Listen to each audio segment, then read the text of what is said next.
4. Laveau, who was married to Kitty's sister Natalie, had passed all his life in the capital town abroad, where he had been educated, and where he had been in the diplomatic service.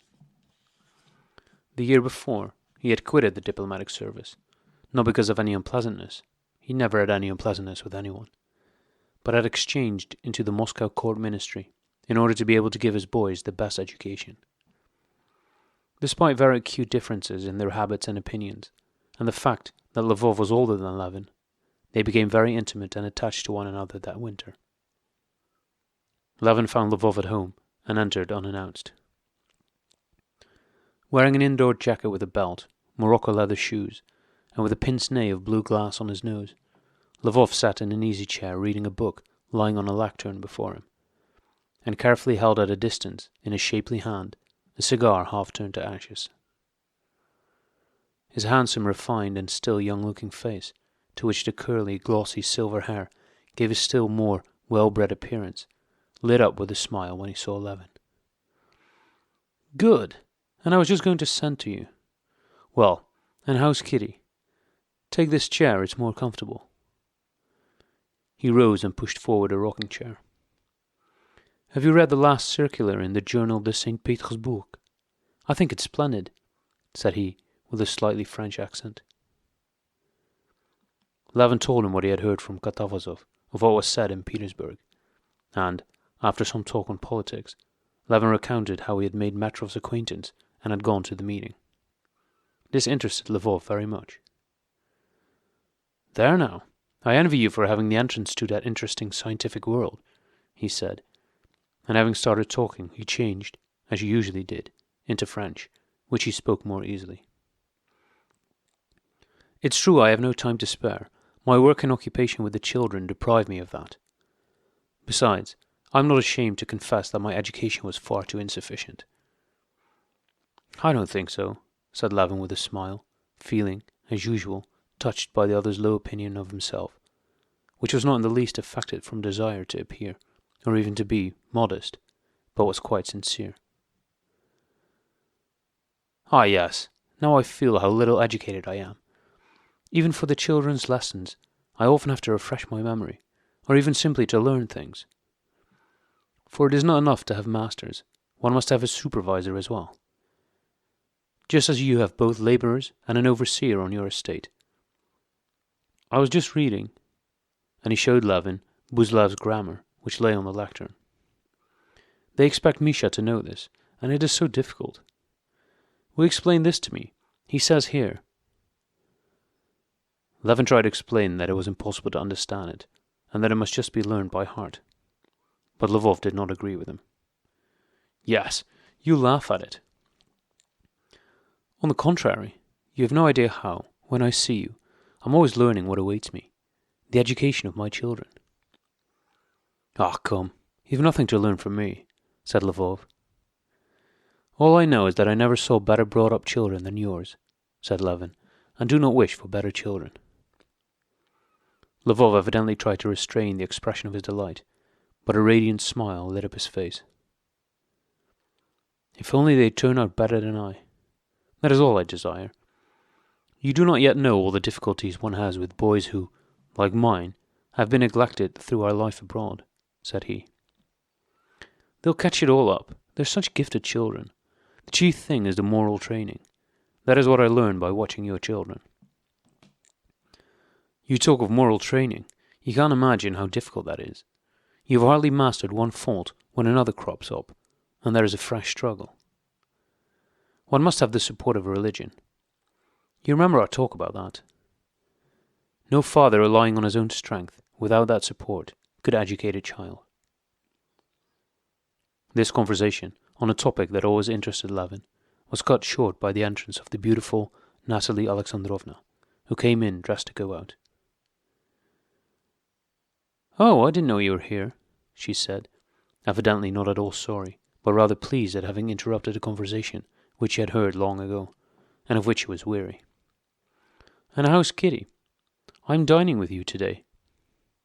"Look here, Arseny," she said, turning to her husband, "you will take the carriage." And husband and wife began discussing what they would do that day.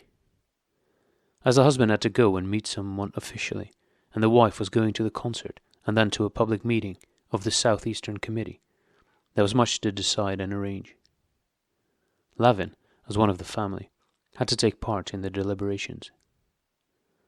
It was settled that Levin would drive with Natalie to the concert and to the public meeting, and from there they would send the carriage to the office to fetch Arseny, who would call for his wife and take her on to Kitty's, or if he was detained by business, he would send the carriage back, and Levin would accompany her.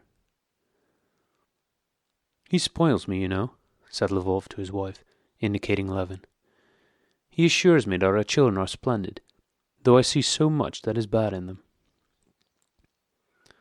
"Arseny goes to extremes, as I always tell him," said his wife.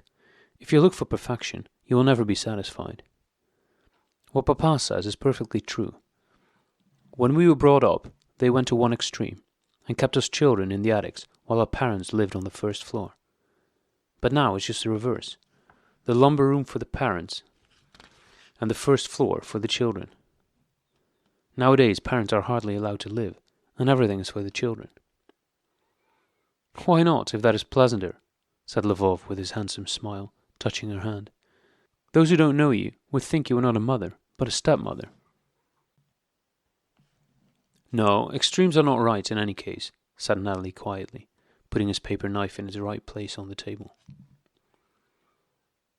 "Ah, come here, you perfect children," said Laveau to two little boys, who, after bowing to Levin, approached their father, evidently wishing to ask him something. Levin wanted to talk to them and hear what they would say to their father, but Natalie spoke to him, and then Machutin, a fellow official of Lvov's, came in court uniform to fetch Laveau to meet someone. And an unending conversation began about Herzegovina, the Princess Korsinskaya, the Duma, and the Countess Apraxina's sudden death. Levin had forgotten the commission he had been charged with, and only remembered it when on his way to the anteroom. "Oh, Kitty wished me to have a talk with you about Oblonsky," he said, when Laveau paused on the stairs as he was seeing his wife and Levin down. Yes. Maman wishes us, les beaux-frères, to come down on him," said Laveau, blushing. "But why should I?" "Well then, I will be down on him," said his wife, smiling, as she stood in her white fur-lined cloak, waiting for them to finish their talk. "Come, let us go." 5. At the matinee concert, there were two very interesting items. One was King Lear on the Heath, a Fantasia, and the other was a quartet dedicated to the memory of Bach. Both pieces were new, and in the new style, and Levin wished to form an opinion on them. When he had conducted his sister-in-law to her seat, he took his station behind a pillar, resolved to listen as attentively and as conscientiously as possible. He tried not to let his mind wander, nor to let his impression of the music be marred by looking at the wide-tied conductor's arm waving, which always so unpleasantly distracts one's attention from the music, nor by the ladies with their bonnets, the ribbons of which were so carefully tied over their ears for the concert, nor by all those other persons who were either not interested in anything, or were interested in all sorts of things other than music. He carefully avoided the musical experts and great talkers, and stood with lowered eyes gazing straight before him, listening. But the longer he listened to the King Lear Fantasia, the further he felt from the possibility of forming any definite opinion. The musical expression of some emotion seemed perpetually on the point of beginning, when it suddenly broke into fragments of the expression of other emotions, or even into unrelated sounds which, elaborate though they were only connected by the whim of the composer. Even these fragments of musical expression, though some of them were good, were unpleasing, because they were quite unexpected and unprepared for. Mirth, sadness, despair, tenderness, triumph came forth without any cause, like the thoughts of a madman. And, as in the mind of a madman, these emotions vanished just as unexpectedly. Throughout the performance, Levin felt like a deaf person watching a dance. He was quite perplexed when the music stopped, and felt very tired as a result of strained attention quite unrewarded. From all sides came loud applause, Everyone rose, began to walk about and to talk. Wishing to clear up his own perplexity by hearing other people's impressions, Levin went to look for the experts, and was pleased to find a celebrated one chatting with his own acquaintance, Pestov. "Wonderful," Pestov was saying in his deep bass. "How do you do, Constantine Dmitrievich? Especially shapely, plastic, and rich in colour, if one may say so, is the passage where you feel the approach of Cordelia, the woman, das ewige Weibliche, and she enters upon a struggle with fate." "Why, what has Cordelia to do with it?" Levin asked timidly, having quite forgotten that the Fantasia presented King Lear on the heath. "Cordelia appears here," said Pastov, tapping with his fingers the glossy programme he was holding, and handing it to Levin. Only then did Levin recollect the title of the Fantasia, and hasten to read the Russian translation of a passage from Shakespeare, which was printed on the back. "You can't follow without it," said Pastov, turning to Levin, as the man he had been talking to had gone away, and he had no one else to talk to. During the interval, Levin and Pastov began a discussion on the merits and defects of the Wagnerian tendency in music.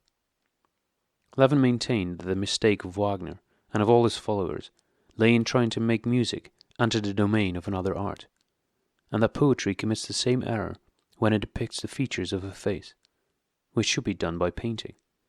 And, as an example of this kind of error, he mentioned a sculptor who tried to chisel the shadows of poetic images arising round the pedestal of a statue of a poet. The sculptor's shadows so little resembled shadows that they even clung to a letter, said Levin. He liked this phrase, but could not remember whether he had not used it before, and to Pastov himself, and after saying it he grew embarrassed. Pastov argued that art was all one, and that it can only reach its highest manifestations by uniting all the different kinds of art. Levin could not listen to the second part of the concert, for Pastov, who stood beside him, talked all the while and found fault with the piece, because of its unnecessary and sickly affectation of simplicity, comparing it with the simplicities of the pre-Raphaelite school of painting. On going out, Levin met several other acquaintances, with whom he talked about politics, music, and mutual friends. Among others, he met Count Ball. He had quite forgotten his intended visit to him. "Well then, go at once," said the Princess Laveau, to whom he mentioned the matter. "Perhaps they won't receive you, and then call for me at the meeting. You have time enough." 6. "Perhaps they don't receive today?" said Levin, as he entered the hall of Countess Ball's house. "They do.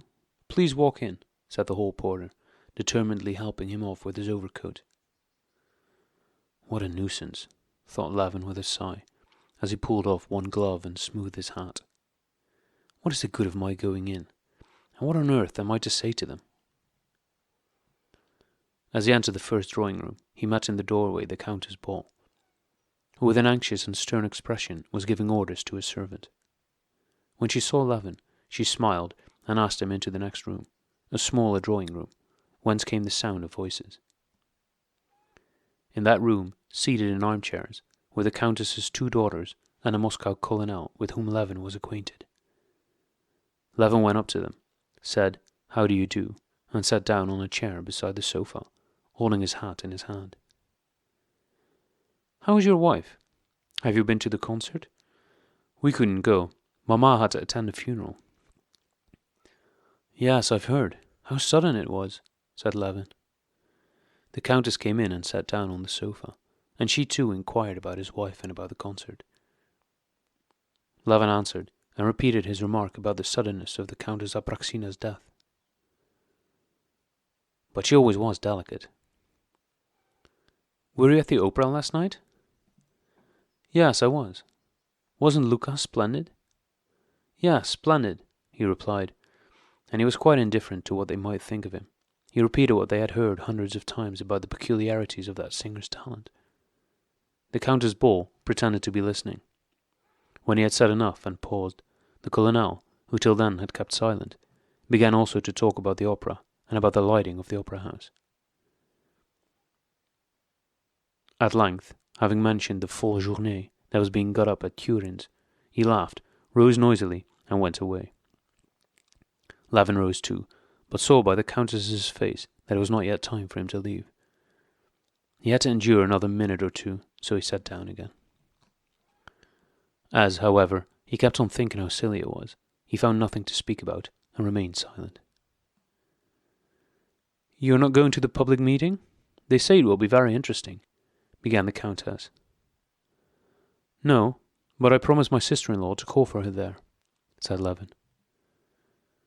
There was a pause, and the mother exchanged glances with her daughter. "Well, I expect it's time now," thought Laveau, and rose. The lady shook hands with him, and asked him to tell his wife mille choses from them. The hall porter, as he helped him on with his overcoat, asked where he was staying, and at once entered his address in a large well-bound book. "Of course it's all the same to me, but still it makes one ashamed, and it's awfully stupid," thought Laveau, comforting himself with the reflection that everybody does it. And he went on to the meeting of the committee, where he had to meet his sister-in-law in order to accompany her to his own home. At the meeting of the committee, there were a great many people and almost the whole of society. Laveau was in time to hear his summary, which everybody said was very interesting.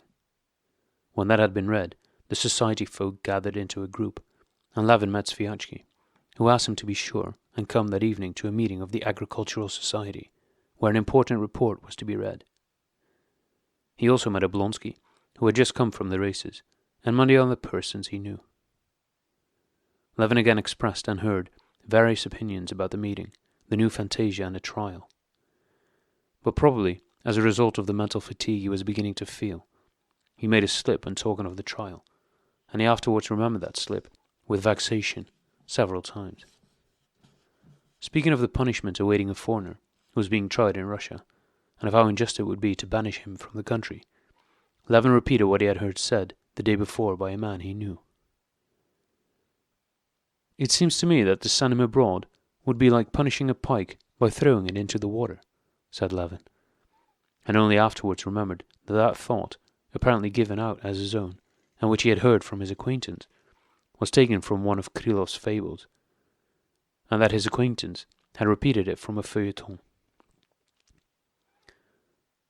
Having conducted his sister-in-law to his house, where he found Kitty cheerful and quite all right, Laveau went off to the club. 7. Laveau arrived at the club in good time. Members and visitors were driving up as he got there. He had long not been there, not since the days when, after leaving the university, he had lived in Moscow and gone out into society. He remembered the club and the external details of its rooms, but had quite forgotten the impression it then made upon him. But as soon as he entered the semicircular courtyard, got out of his sledge and entered the porch, where he was met by a hall porter with a shoulder belt, who noiselessly opened the door and bowed to him.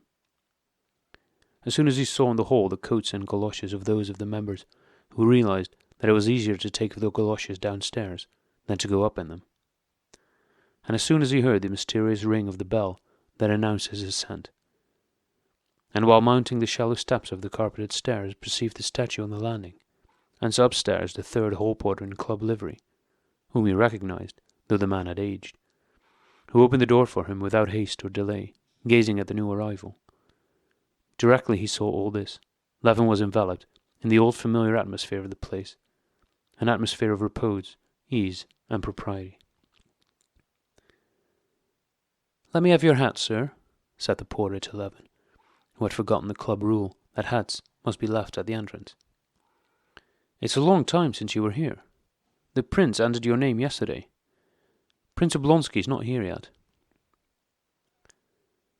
This hall porter not only knew Laveau, but knew all his connections and relatives as well, and at once mentioned some of his intimate friends. Passing first through a room in which were several screens, and then a room on the right in which was a partition and a fruit stall, Laveau, having overtaken and passed an old man who was walking slowly, entered the noisy and crowded dining room.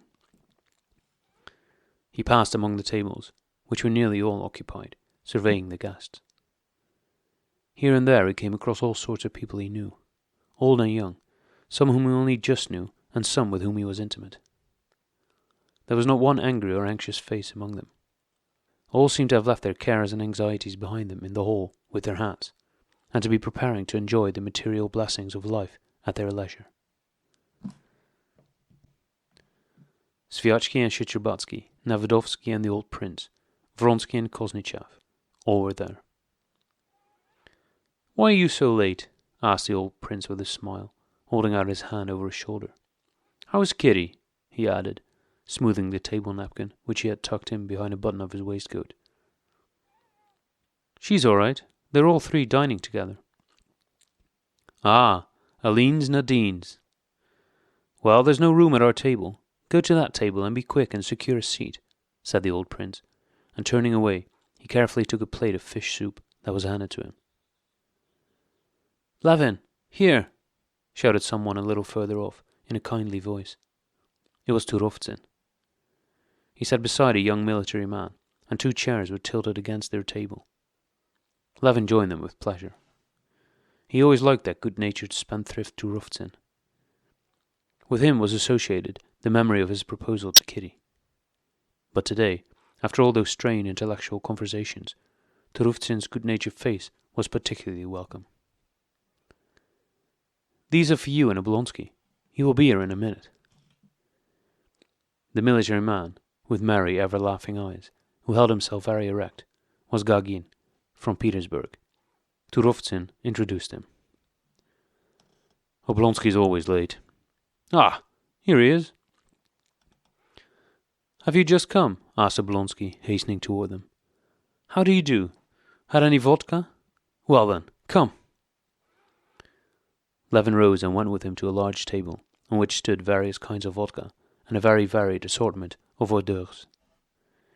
It might have been thought that from a score of different hors d'oeuvres it would be possible to select one to any taste, but Oblonsky ordered something special, and one of the liveried footmen brought it at once. They drank a glass of vodka each and returned to their table. While they were still at their soup, Gagin ordered a bottle of champagne and had 4 glasses filled. Levin did not refuse the proffered wine, and ordered another bottle. He was hungry, and ate and drank with great pleasure, and with still greater pleasure took part in the simple merry talk of his companions. Gagin, lowering his voice, related a new Petersburg anecdote, which, though it was indecent and stupid, was so funny that Levin burst into loud laughter, and people turned to look at him. "That's in the style of the story, 'That's Just What I Can't Bear.'" "Do you know it?" asked Oblonsky. "Oh, it's delightful. Bring another bottle," he called to the waiter, and immediately began telling the story. "With Peter Ilyitch Vinovsky's compliments," interrupted an old waiter, bringing 2 delicate glasses of still sparkling champagne on a tray, and addressing Oblonsky and Levin. Oblonsky took a glass, and exchanging a look with a bald red-haired man with a moustache, who sat at the other end of their table, smilingly nodded to him. "Who's that?" inquired Levin. "You once met him at my house, do you remember? A nice fella." Levin followed Oblonsky's example and took the glass. Oblonsky's anecdote was very amusing too. Then Levin told one, which also was appreciated. Then they talked about horses, about that day's races, and how gallantly Vronsky's Atlasny had won the first prize. Levin hardly noticed how the dinner passed. "Ah, here they are," said Oblonsky, just as they were finishing, leaning back in his chair and stretching out his hand to Vronsky, who was approaching with the tall colonel of the guards. Vronsky's face too was lit up by the general pleasant good humour of the club. Gaily leaning his arm on Oblonsky's shoulder, he whispered something to him, and with the same merry smile, held out a hand to Levin. "Very glad to meet you," he said. "I looked for you that day at the elections, but was told you had already left." "Yes, I left that same day. We were just speaking about your horse. I congratulate you," said Levin. "That was quick running." "Ah, yes. You keep race horses too?" "No, my father did, and I remember them, and know something about them." "Where did you dine? asked Oblonsky. "At the second table behind the pillars." "He has been congratulated," remarked the colonel. "It's the second time he's won the Imperial Prize. If only I had the luck at cards that he has with horses. But why waste the golden moment? I'm off to the infernal regions," added he, and walked away. "That's Yashvin," said Vronsky in reply to Turovtsin's question, as he took a vacant chair beside them. He drank a glass of champagne they offered him, and ordered another bottle. Whether influenced by the club or by the wine he had drunk, Levin chatted with Vronsky about the best breeds of cattle, and was very pleased to find that they had not the least animosity toward the man. He even told Vronsky, among other things, that he had heard from his wife that she had met him at the Princess Mary Borisovna's. "Ah, the Princess Mary Borisovna! Isn't she charming?" cried Oblonsky, and related an anecdote about her which made them all laugh. Vronsky especially burst into such good-natured laughter that Levin felt quite reconciled to him. "Well, have you finished?" asked Oblonsky, rising and smiling. "Let's go." 8.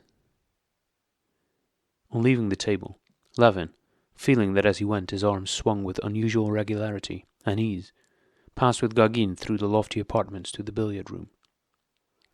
When they had traversed a large hall, he met his father-in-law. "Well, and how do you like our temple of idleness?" said the prince, giving him his arm. "Come, let's walk about a little." "Yes, a walk is just what I want, and to have a look around. It interests me." "Yes, it interests you, but my interest is different to yours. You look at those old men," said the prince, indicating a round-shouldered member with a hanging nether lip, hardly able to shuffle along in his soft boots, who met and passed them. "And you imagine they were born shlupiks." "Shlupiks? What's that?" "You see, you don't even know the word. It's a club term. You know the game of egg rolling? Well, an egg that has been rolled very often becomes a shlupik. And so it is with ourselves. We keep coming and coming to the club until we turn into shlupiks. There. Now you're laughing, but we are already thinking of how we shall become shlupiks. You know Prince Tchechensky?" asked the prince, and Levin saw by his face that he was going to say something droll. "No, I don't." "You don't? What? The well-known Prince Tchechensky? Well, never mind. He is always playing billiards, you know. 3 years ago he was not yet among the shlupiks, and he showed a bold front, calling others shlupiks. Well, one day he arrives, and our hall porter, you know Vasily. Ah, yes, that fat one. He's a great wit. Well, Prince Tchechensky asks him, 'I say, Vasily, who is here? Any of the shlupiks?' And Vasily replies, 'Well, yes, you're the third one.' Yes, my lad, that's how it is." Chatting and exchanging greetings with acquaintances they chanced to meet, Levin and the prince passed through all the rooms. The large one, in which card tables were already arranged and habitual partners were playing for small stakes. The sofa room, where they were playing chess and where Koznichev sat talking to someone. The billiard room, where by a sofa in a recess a merry party, which included Gagin, were drinking champagne. They looked in at the infernal regions too, where round the table, at which Yashvin had already taken his seat, crowded a number of backers. Taking care not to make a noise, they entered the dim reading room, where, under shaded lamps, a young man with an angry countenance sat turning over one newspaper after another, and a bald general was engrossed in what he was reading. They also went into the room which the prince termed the wise room. There, 3 gentlemen were arguing about the latest political news. "Will you come, Prince? Everything is ready," said one of his habitual partners, finding him there, and the prince went away. Levin sat down for a while and listened, but remembering all the conversations he had had that day, he suddenly felt terribly bored. He rose hastily and went to look for Oblonsky and Turovtsin, with whom he had felt merry. Turovtsin, with a tankard of something to drink, was sitting on the high sofa in the billiard-room, and Oblonsky was talking to Vronsky by the door in the far corner. "She's not exactly dull, but that indefinite, unsettled position," Levin overheard, and was hastening away when Oblonsky called him. "Levin," said he, and Levin noticed that though in Oblonsky's eyes there were not actually tears, they were moist, as they always were when he had been drinking, or when he felt touched. Today, it was both.